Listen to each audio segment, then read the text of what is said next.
And then you have these national assessments, the SAT, the ACT, the GED, a lot of those assessments that homeschool moms and dads use to get their kids into college are all aligning to the Common Core.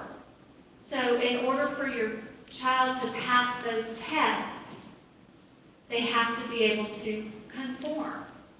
And so what's interesting too, I highly recommend that you follow Dr. Duke Pesta. He's phenomenal. He's with the Freedom Project Education. Sorry. Freedom Project Education. And we had him on our Wednesday night conference call 3 weeks ago, talking about the PSAT and the SAT and all these national assessments. And his organization works closely with homeschool. They help find homeschool curriculums that are not aligned to the Common Core. And Dr. Pesta has been a 21-year college professor. And he said, look, you don't need all these national assessments. And that's what I think the message is to the homeschool community, is because I think that options are either homeschool or public school, and fight for your public school, or private school. But if everything's aligning to the Common Core, it doesn't matter where they're at. But he said these national assessments, he said if you want your child to get into college and you're a homeschooler or regular, opt out of these tests and then go to that college and say, I want to take your placement test. And what's interesting is Dr. Pesta talked about that a lot of these major colleges and universities are bringing on six-figure income people to market to and find those homeschool kids. Because a lot of the homeschool kids, their moms and dads are going to find a way. They're going to teach them both ways to do math, or they're going to, they're going to have that solid foundation. Those are the kids that very likely are going to be able to get into your better colleges. Dr. Terrence Moore with Hillsdale College, and he's, if all the schools were classical education in Hillsdale, I'd probably be okay with it. That's not reality though. And but he says that what they're setting up, there's a great interview that he did on the Daily Caller with Clarence Thomas's wife, Jenny Thomas, and he talks about how they're setting up this two-tiered system, basically. And so you're going to have those kids that are the ones in Silicon Valley whose parents, they don't even have a computer. They're classically training them. They're learning, higher math through the proper foundational way of teaching. Those kids are being set up to be the next leaders of our country. And our kids are the workforce. That's basically what they're doing. And that's what Dr. Milgram said. Yes, ma'am? Do you think that the college placement test will be aligned to Common Core as well? That's a very good question. Very good, because a lot of the colleges are taking money from Gates. And Obama has federalized the college loan plans too. So is anybody looking at creating an alternative test that would be is there anybody working on that or pushing for that right now? There are some people pushing for that.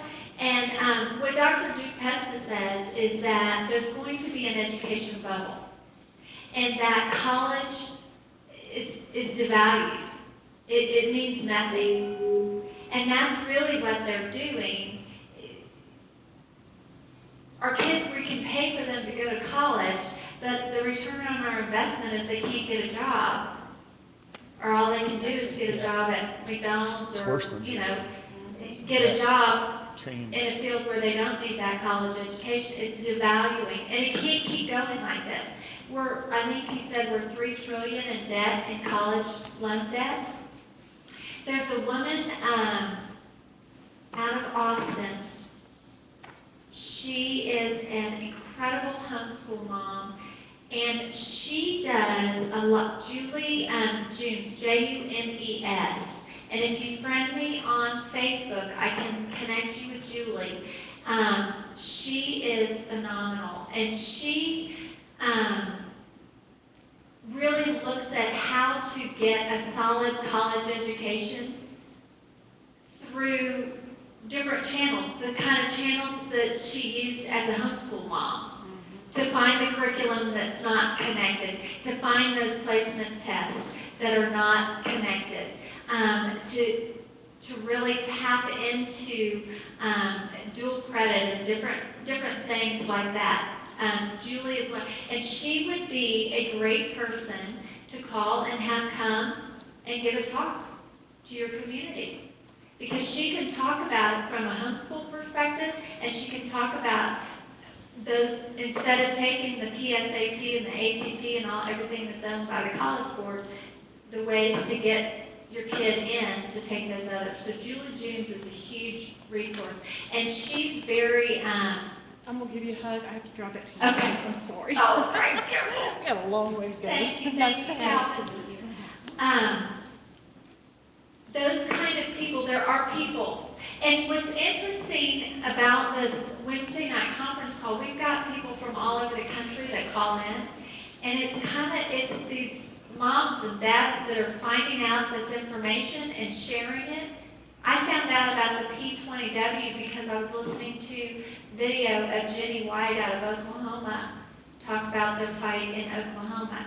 There are people who have become kind of the experts in certain areas, and you're always welcome to send me a message or call and connect with me, and if I can connect you with the right people.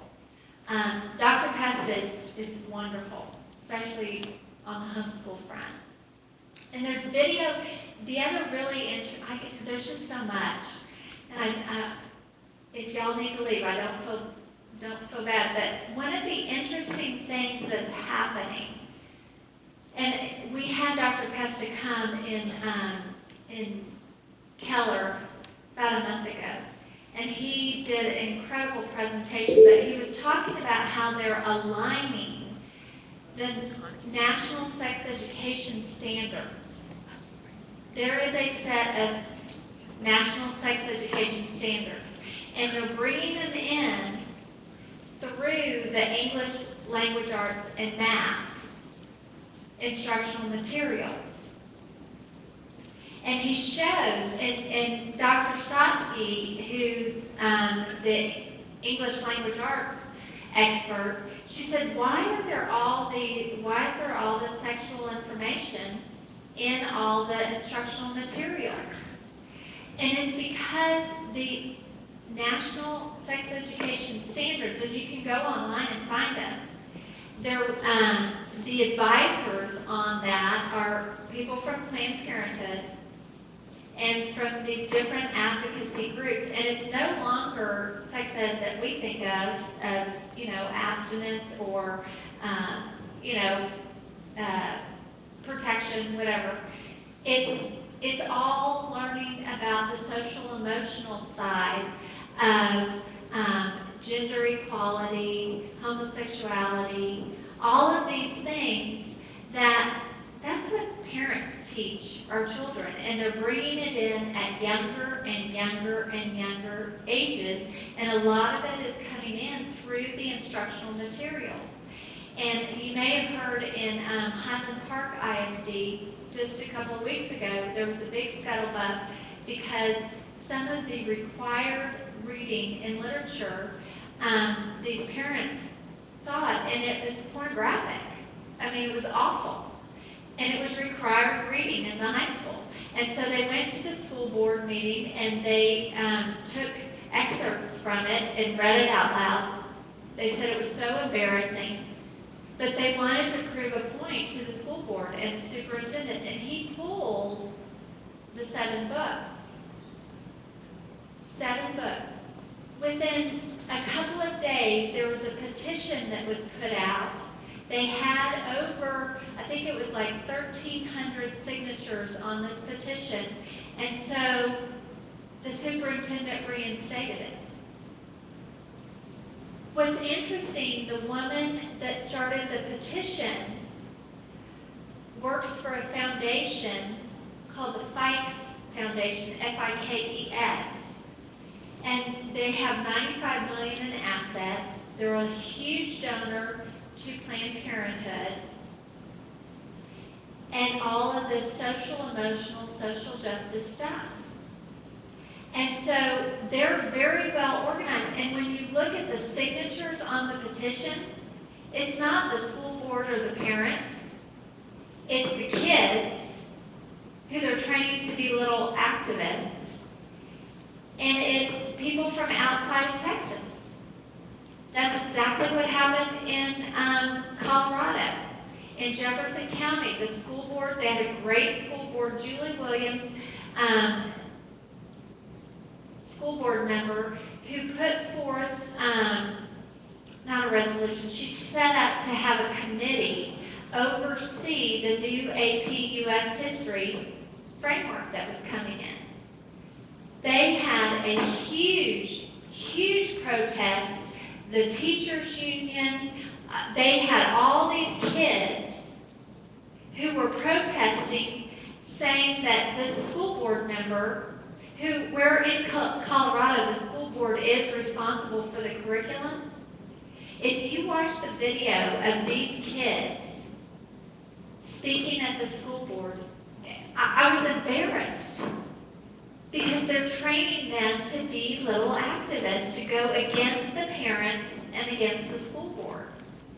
And there's huge amounts of money, whether it's Gates coming in for the data collection and the computers, or these social advocacy groups, the Planned Parenthood. When Wendy Davis, when she did the filibuster, one of the tweets that I captured on her Twitter, she said she wanted more health care in the classroom.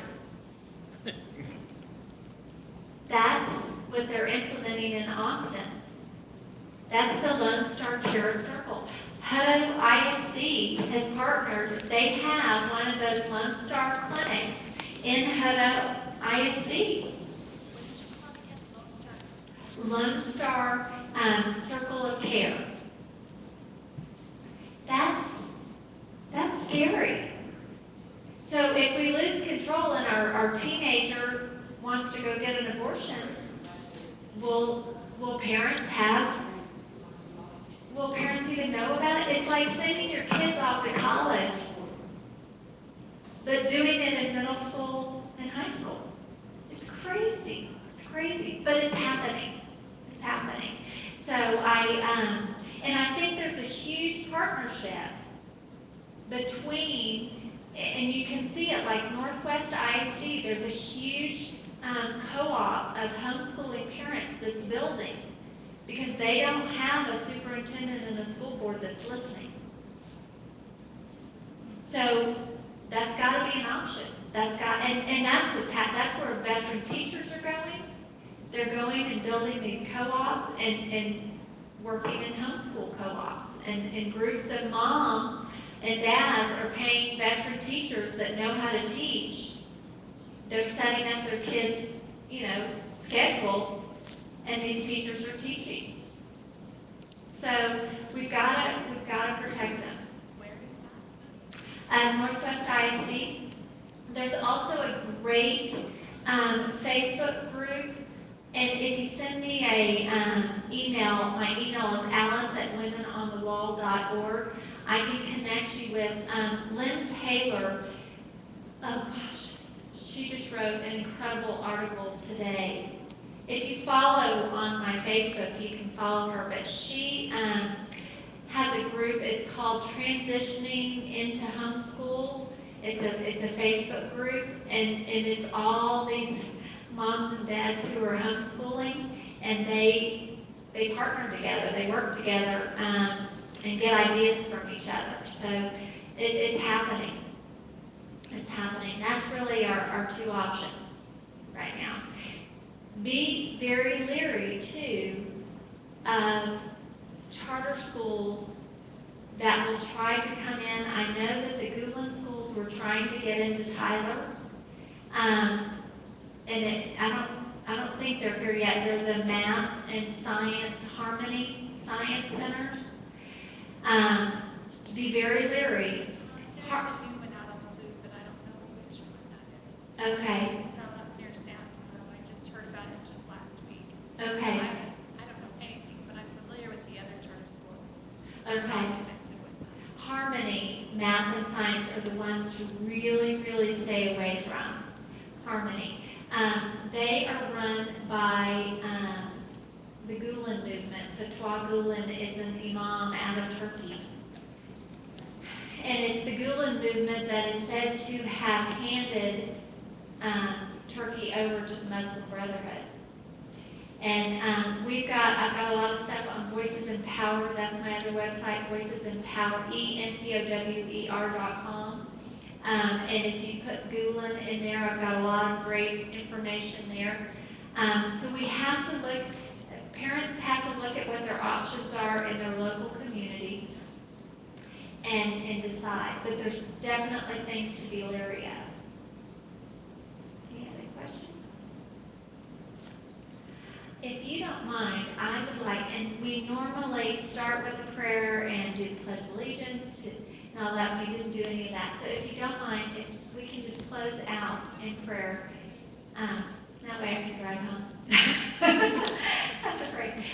Lord, we just praise and thank you for the gift and the opportunity to come together tonight, to network, to seek truth, get courage to share the truth, and give us the ability to stand for the truth. And we just ask you to watch over each and every one of us as we take this information out into our community and share it with our friends and neighbors, that you will give us the tools that we need to share the truth and have the discernment to know what is true. And we ask this in your name. Amen. Thank you so much. Thank you, Alex.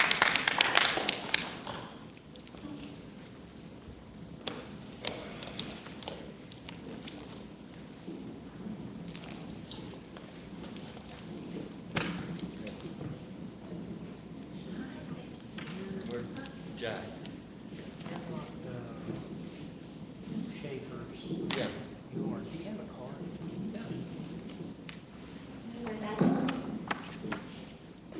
Make sure it's mine, not his. How you doing? All right. I was gonna say, we're trying to have a grassroots meeting here tonight, didn't we? We almost. Well, there's a lot of us, we're all in grassroots. Oh, great, yes. Rick's on the spot. But you're not. Okay. You're Rick of what? Just retired? Rick of Eisenbach. I got you. I'm with you. I have a regular Oh, you want to go to That's the Rick. programs? That's what y'all tell me. They're coming about Rattler House. I see. Okay. I didn't know that. I'm not real tuned in. You know, just out of it now that you're retired. I've always been that way. Somebody come up to me and say, "Hey, did you know so-and-so?"